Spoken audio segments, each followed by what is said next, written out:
仰天长啸3声，哈哈哈哈！我终于赢了，家人们。收到一箱 Miss Rara 野蛮生长，一共6个，其中有一个是隐藏。第一盒，它叫天使，2个小脚翘着，罗马柱有那种做旧的感觉。第二盒，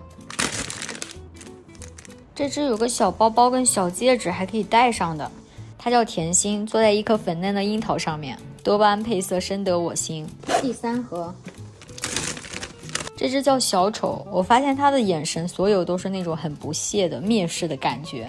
第四盒，妥妥的阿拉丁神灯既视感。魔毯这个造型还挺灵动的，它的名字叫魔法。膝盖上面有一只金狐之外，还有一只透明的小兔子。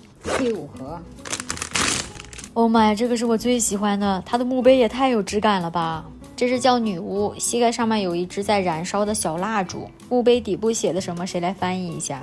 第6盒，这只叫小恶魔，你看它那个翅膀，还有红色的眼线、眉毛，大腿上还有那种蕾丝细节。仰天长啸3声，哈哈哈哈！我终于赢了，家人们。果然这单独的遗失遗停住的就是爽啊。这只大熊是植绒的，就连背后都很细节，还有一个蝴蝶结。Rara 躺在他的怀里，还是一副傲娇的表情。整体块头还是比普通款要大很多的。那么问题来了，这套 Miss Rara 哪一个戳中了你的心巴呢？